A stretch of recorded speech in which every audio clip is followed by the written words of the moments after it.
welcome our blood viewers to RTD's News English edition. As usual, we bring to you the major and top highlights of tonight.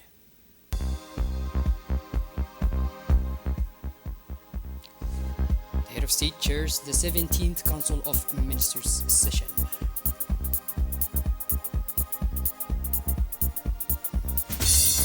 And international scene in Gaza, the death toll rise to over 43,000 in Gaza, Palestinian Health Ministry says. Those were the major and top highlights. Welcome back to our Newsroom Blood viewers. The head of state presided over the work of the 17th meeting of the Council of Ministers. Several issues were on the agenda. Let's follow the report with the government's spokesman. Bismillah ar-Rahman ar-Rahim.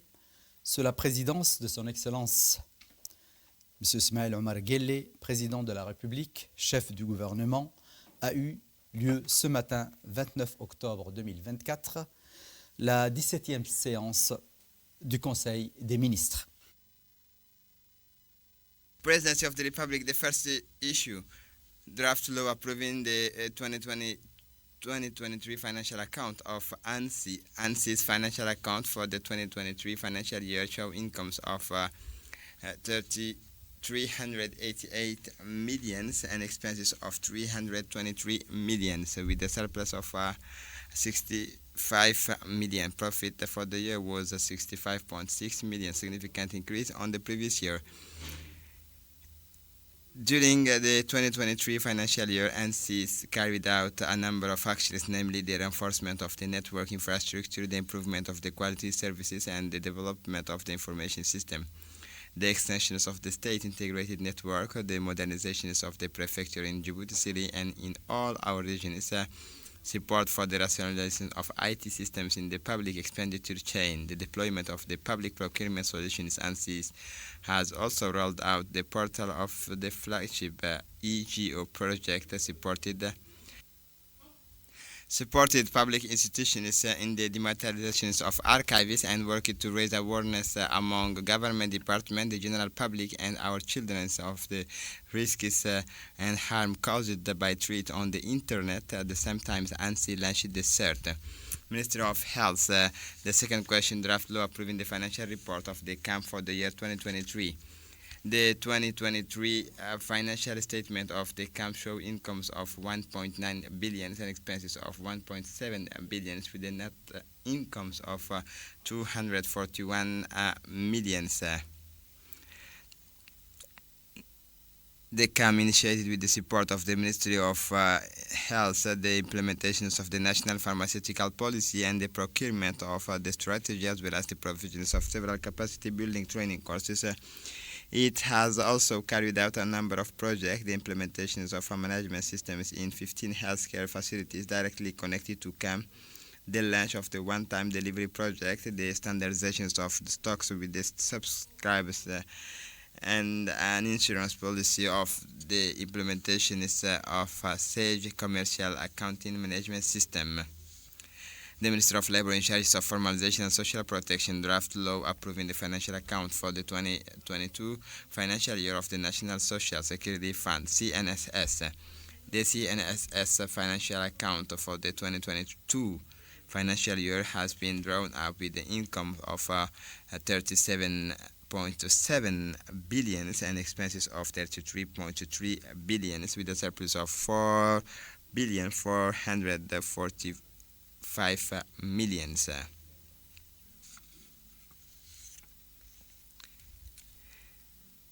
The number of people receiving a family benefit, the number of contributors will have risen to almost 70,000, and the number of pensioners under the two schemes to 14,517. The number of people receiving family benefit is 30,305. The CNSS has made an investment of around 4 billion by 2022 in acquisitions of the software and licenses, data centers, constructions and offices, and IT equipment.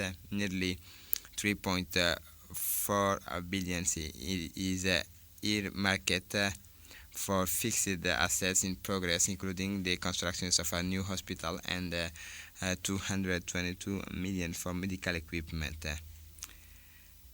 Question 4. Draft law approving the financial account of the ANFIP's 2023 financial account show incomes of 424 million and expenses of 457 million. Incomes for the year amounted to 424.7 million, down on the previous year.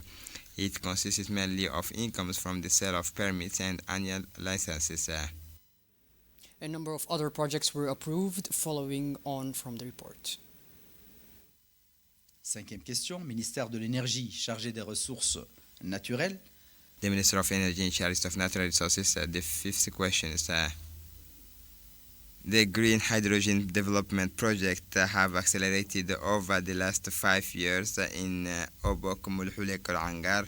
5 years as an important pillar of the necessary transformations of the international energy systems and decarbonizations of sectors that emit large quantities of greenhouse gases. In addition, recent studies by the International Atomic Energy Agency show that current global demand for hydrogen is set to increase five-fold or even sevenfold by 2050 to reach around 400 to 500 million tons. Aware and socio-economic stakes involved in developing such as product, and in order to position itself as well right now in this buying market, the government has therefore decided to give pride of places to the development of and productions of green hydrogen in our countries in line with the present Djibouti 2035 visions. As part of this drive, in December 2022, the government of Djibouti and the American company CWP Global signed a memorandum of understanding confirming their intention to work together to develop a large-scale green hydrogen project.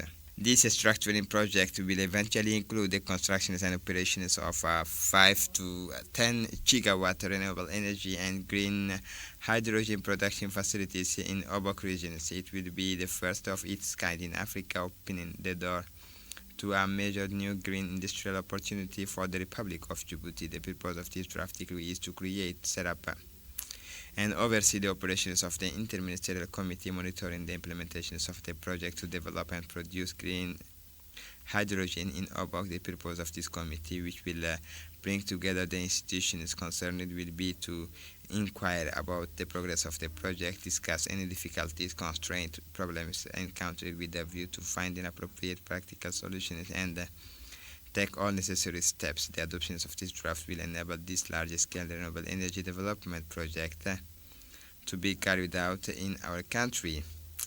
The Minister of Communication in charge of Post Telecommunication, the sixth question, draft decree on the creations, organizations, and functioning of the Steering Committee of the East African Regional Digital Integration Project, IRDIP. The government of the Republic of Djibouti, with the support of the World Bank, has initiated a project entitled East African Regional Digital Integrated Project, IRDIP, which has been implemented by the Ministry of Communication in charge of Post and Telecommunication. This IRDIP project aims to increase cross-border broadband connectivity, data flows, and digital trade in the East African region.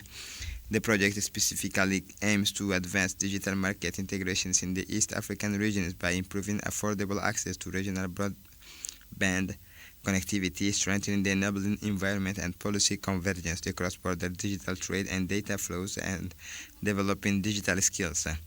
To ensure effective implementation, the purpose of the draft decree is to set up a steering committee responsible for supervising and coordinating all project activities, monitoring and assessing progress, and following up the actions of the main player involved. The purpose of this setting up this body is to ensure efficient management of the project and effective coordination of the party involved. The Minister of Youth and Culture, the seventh question, draft decree establishing the technical committee of the Arta Peace Memorial. The Arta Conference under the aegis of His Excellency Ismail Omar Guelleh was a historic event which contributed to the rebirth of the Federal Republic of Somalia, the Republic of Djibouti, and through it the town of Arta and its inhabitants played a central role in generously welcoming the Somali delegations, thereby fostering a spirit of solidarity and brotherhood between the Djiboutian and Somali peoples. This memorial, which will be inaugurated at the end of 2024, is more than a building.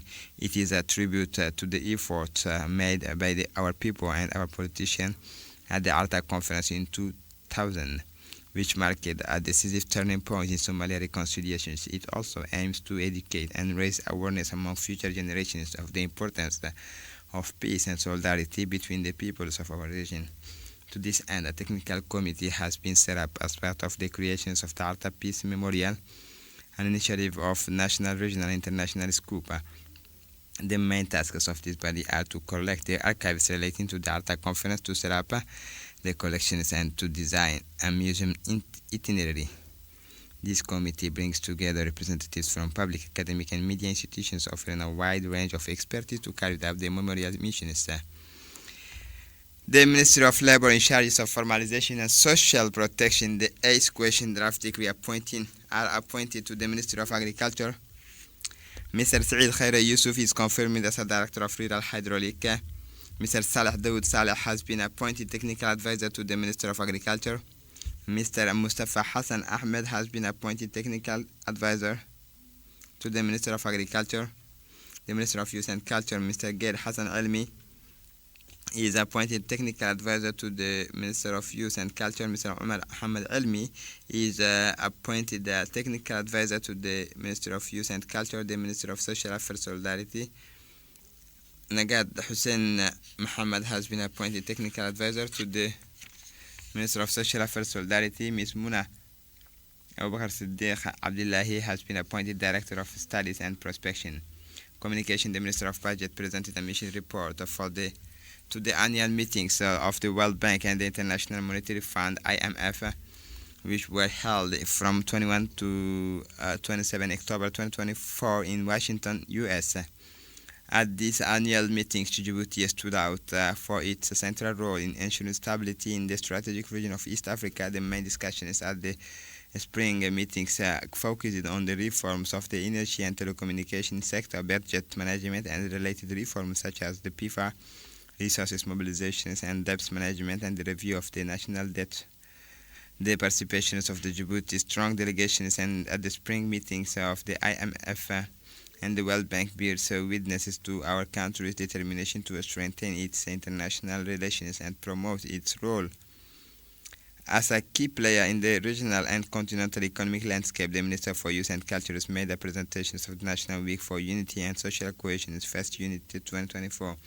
She pointed out that this year's theme for the First Unity was intergenerational dialogue, preserving and passing on the cultures of unity to younger generation. This event took place from 29 September to 4 October 2024 throughout Djibouti and aimed to promote intergenerational dialogue and raise awareness to the need to preserve and pass on unity as a Republican value. The aim was to offer young people a platform for meetings and exchanges to help them take ownership of this value, notably through debates and events. The Minister of Energy and Natural Resources gave a report on the Hayu Green Hydrogen Hub, a large-scale project for the development and production of green hydrogen to be based in Obok regions, in Mulhule to be precise. This project is fully in line with the Djibouti 2035 visions of the President of the Republic, His Excellency Ismail Omar Guelleh, concerning the exploitations of our strong potential in renewable energy and the green hydrogen that will result from it. The Minister mentioned that this project would place Djibouti at the forefront of the global effort to decarbonize. The Secretary General of the Government made presentations on the third edition of the National Cybersecurity Week, which was held from 27 October to 31 October 2024 in Djibouti. He emphasized that this event brought together a number of stakeholders, including representatives of the government department, public companies, international organizations, civil society, law enforcement agencies, and national, sometimes international experts who addressed various aspects of cybersecurity through conferences, workshops, and roundtables. He mentioned that during this event, ANSI launched the booklet entitled Internet Licenses for Children in collaboration with the Ministry of National Education, Vocational Training, and the Ministry of Women and Family. This internet license is an educational program designed to give children a sense of responsibility and raise parents' awareness, encouraging more aware, secure, and responsible use of the internet. It is a step in the prevention of cyberbullying and focusing on the acquisitions of good online practices and healthier use of the social networks to which our children are exposed to respond effectively to the challenges of cybercrime. He also announced the presentation of the prototype CyberSafe platform designated by ANSI in collaboration with the Ministry of Women and Family and the National Police and the National Gendarmerie. Once validated by the public authorities, this platform will aim to provide all citizens with a rapid and secure means of reporting inappropriate or illegal content, thereby strengthening effort to protect users against digital threats such as cyberbullying, online intimidations, online sexual exploitations of children, online threats and extortion, incitement to discrimination and hatred, online scam, and online insult and defamation. Finally, he pointed out the main challenges of the National Cybersecurity Week is to raise awareness among parents, our young people, the general public, public authorities, civil society, but also to educate the younger generations and train professionals in best cybersecurity practices. The Prime Minister, Mr. Abdulqadir Kamil Mohammed, yesterday welcomed Mr. Arsenio Antonio Dominguez Valseco, General Secretary of the International Maritime Organization, to the office of the Prime Minister. The meeting was attended by the Minister of Transport and Infrastructure, Mr. Hassan Muhammad Ibrahim, and the Director of Maritime Affairs, Mr. Ali Mirah Shahem Dawood. Discussions focused on the challenge of reinforcing maritime safety measures, training qualified personnel, and promoting regional cooperation to guarantee the safety of Djibouti's water and the protection of maritime routes. The development of technical skills and training in partnership with the IMO was also at the heart of the discussion. The Prime Minister stressed out the importance for Djibouti of containing pollutants before they reach the coast and called on the IMO to help combat maritime pollution as well as possible forms of assistance from the organization in this area. Mr. Dominguez Valseco emphasized the strategic importance of Djibouti's maritime position for the IMO, stressing the need to secure this location in order to formalize partnerships and optimize coordination. The IMO plans to strengthen its relations with organizations present on Djibouti territory while integrating emerging issues such as immigration in the Red Sea region, a growing challenge requiring better assistance in terms of equipment and coordination. The IMO has also expressed its wish to collect data and statistics on immigration in the region in order to mobilize funding and demonstrate the donors the importance of coordination for maritime safety. The organization also addressed the issue of hostages on the vessel Galaxy Leader, whose crew have been held for more than a year, and requested Djibouti's support for diplomatic mediation with a view to their release. Finally, in partnership with the European Union, the IMO is planning to set up a training center for Djibouti's Coast Guards, strengthening the code of conduct for maritime safety and conduct a feasibility study for the establishment of a maritime academy here in Djibouti. The aim of this project is to offer young Djiboutian career prospects in the maritime professions. At the invitation of his counterpart and brother in the Federal Republic of Somalia, President Delita Mohammed Delita arrived in the capital, Mogadishu, late this afternoon for a 4-day official visit. On his arrival at Mogadishu's Aden Abdullah Airport, the President of the National Assembly was warmly welcomed with folk songs and dances by the President of the Federal Parliament of Somalia, Sheikh Aden Mohammed Noor Madobe, accompanied by numerous parliamentarians and other prominent figures in the capital. President Delita heads a large delegation of parliament members, including members of the Bureau of the National Assembly and members of the Djibouti Somali Parliamentary Friendship Group. They include the Honorable Salbanda Herbile, Jibril Abdullahi Migane, Madam Ubah Abdullahi, Aisha Muhammad, Abdul Isa Bulale, Abdurrahman Muhammad Alale, Hussein Muhammad Ali, and the Secretary General Ambassador Ismail Gulal Budin.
on the silence of his participation in the 15th edition of Millipool Qatar, the Internal Security and Civil Protection Exhibition, taking place under the theme Technology at the Service of Security, and which runs from 29 to 31st October, under the auspices of the Emir of State of Qatar, His Highness Sheikh Tamim bin Hamad Al Thani, the Minister of Interior, Mr. Saeed Nur Hassan, accompanied by Mr. Dayab Dubad Roble, Djibouti's ambassador to Qatar, met with the Minister of State for the Interior, Sheikh Abdul Aziz bin Faisal Al Thani.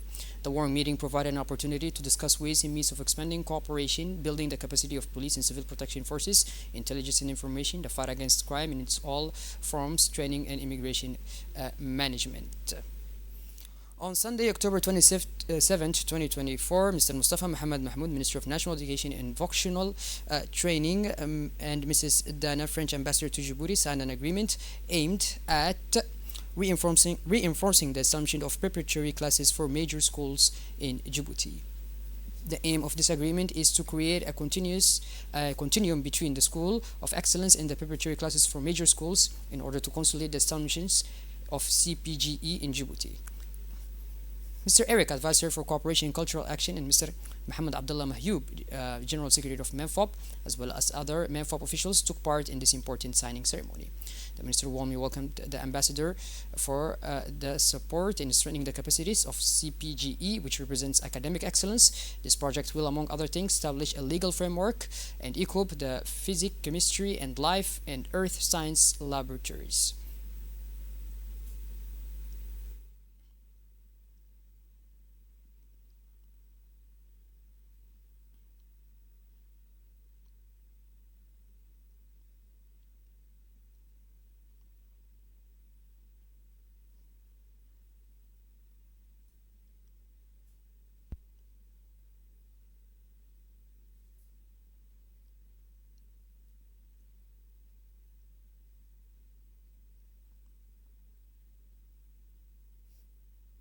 As part of the campaign to support the candidacy of Mr. Mahmoud Ali Yusuf to the presidency of the African Union Commission, the Minister for Town Planning and Housing, Mrs. Amina Abdi Aden, traveled to Zimbabwe for a 48-hour visit.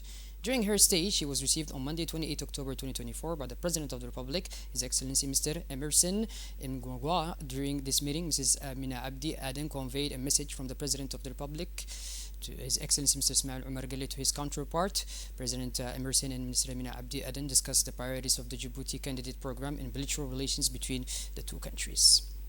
Led by the Honorable Member of Parliament Ibrahim Ahmed Abdou, the Djibouti parliamentarian delegation took an active part in the work of the Arab Parliament, which was held at the headquarters of the Arab League in Cairo, Egypt from 25th to 29th this month. The meeting was also attended by Parliament members Abdou Kamil Mohammed, Mahmoud Hassan Farah, Ali Zaid Ahmed, and Arab Affairs Hussein Ali Amdan Abdou. Faced with the very high tensions that threatened the Middle East into a general conflagration, the Arab Parliament focused on electing its new president so that it can tackle the many challenges facing the world. Last Saturday morning, a twinning agreement was initiated by the presidents of the regional council of the two regions in question, in the presence of the Minister of Decentralization, Mr. Qasim Harun Ali, the Minister of Trade and Tourism, Mr. Muhammad Warsama Diriye, and the Prefect of the Ali Sibih region, Mr. Abdul Malik Muhammad Bonoita, the Prefect of Obokh, Mr. Musa Adel Migane, the second Vice President of the National Assembly, the Honorable Umar Ahmad Wa'es, and Parliament Member Abdou Sekiye Dire, in the presence of many citizens from Ali Sibih and Obokh from all social categories. Greeted by traditional songs and dances, the people of Obokh attended the projection on the development projects implemented in the region as part of the support for decentralization and local initiatives project, better known by its short name ADIL. This program has received financial support from the European Union and is being implemented by Expertise France and the Regional Council. Following this presentation on the achievements of the Regional Development Program, the officials on hand gave speeches saluting and paying solemn tribute to the rapprochement between these two regions. During their 2 days in stay in Obokh region, the Assajoks were delighted by the warm and frontal welcome extended by their compatriots. At the end of the speeches, the President of the Ali Sibih Regional Council, Mr. Sharmanki Hassan Allale, and the President of the Hayu region, Mr. Muhammad Humad Ismail, signed the twinning agreement for their respective regions. At the end of the event, the traditional chiefs of the town's regions met in the local House of Elders to promote dialogue and rapprochement between the peoples of Obokh and Assajok.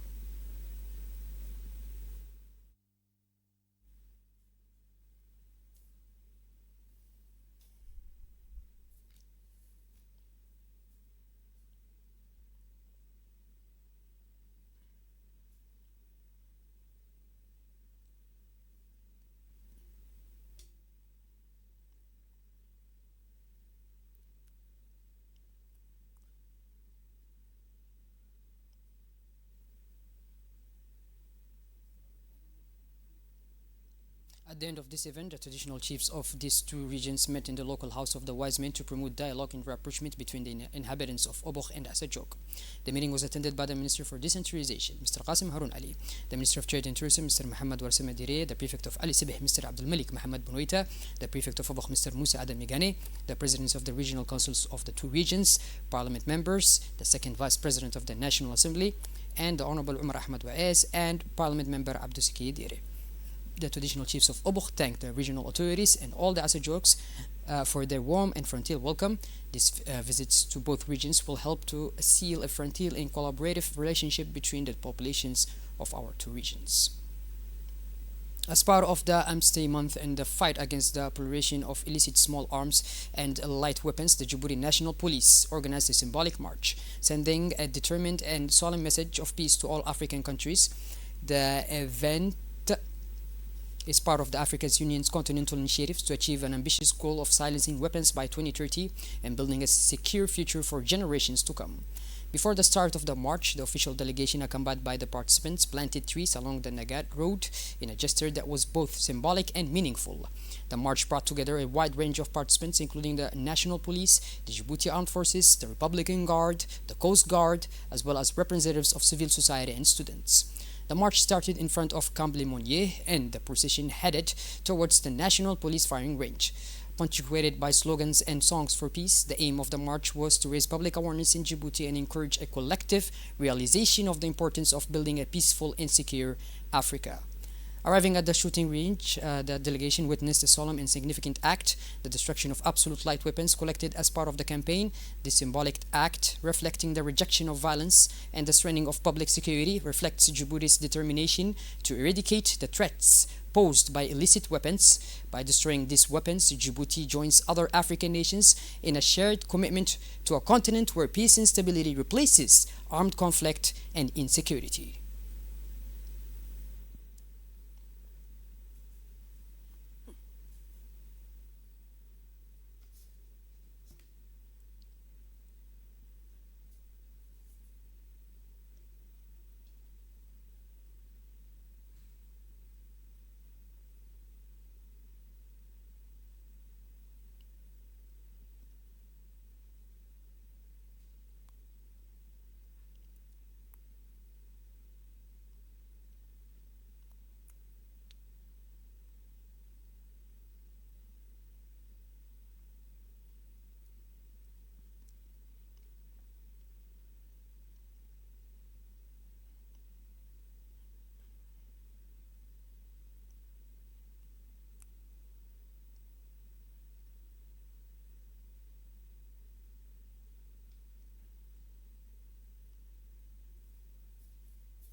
Once done, the ceremony began with dances and sketches to entertain the participants. Let's watch.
National Agency for Disabled People, AMPH, in partnership with the United Nations Population Fund, UNFPA, today opened a 2-day training workshop.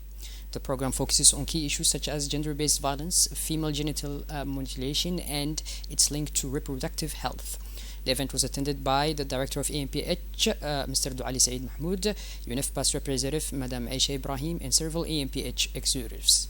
The aim of this workshop was to train the local focal points of the national network of people with disabilities in order to prepare them for their role as community relays and ensure more inclusive access to basic social services for people with disabilities. Still, on the national scene, in response to an appeal by the Interim Minister of the Interior, Mr. Qasim Haroon, the National Civil Protection Directorate has set up teams to pump water from certain areas of towns badly hit by flooding. The National Directorate of Civil Protection has mobilized all its elements to come to the aid of citizens in evacuate the water left behind by the rain in the various districts. More than a dozen medium and large capacity pump motors are in action to prevent the water from turning into mud and apparently bringing diseases.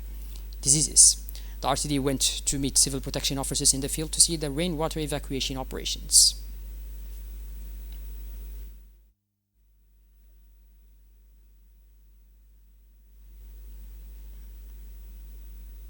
At midday on 26th of October, the Gendarmerie Operations Center alerted the BK-12 Road Safety Brigade that a road traffic accident had occurred at the Dorali roundabout. A tractor-trailer carrying a 40-foot container from the STGD port on its way to the road number 1 collided violently with the Dorali Crossroads enclosure due to a problem with the braking system. Gendarmes from the security brigade immediately arrived at the scene. The investigators began by regulating the flow of road traffic to avoid a traffic jam. Subsequently, the same unit's logistics team deployed the crane to extract the control cab part of the lorry, which was stuck inside the roundabout. This mission ended with road traffic on the Dorali bypass was able to resume. As part of this incident, an investigation has been opened for endangering the lives of others and damaging state property. In this period of bad weather, the Gendarmerie commander urges road users to be vigilant and to respect the highway code.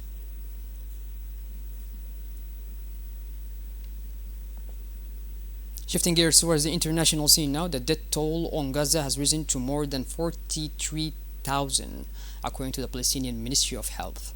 The figure included 96 deaths that have arrived in Gaza hospitals in the last 2 days, the ministry said.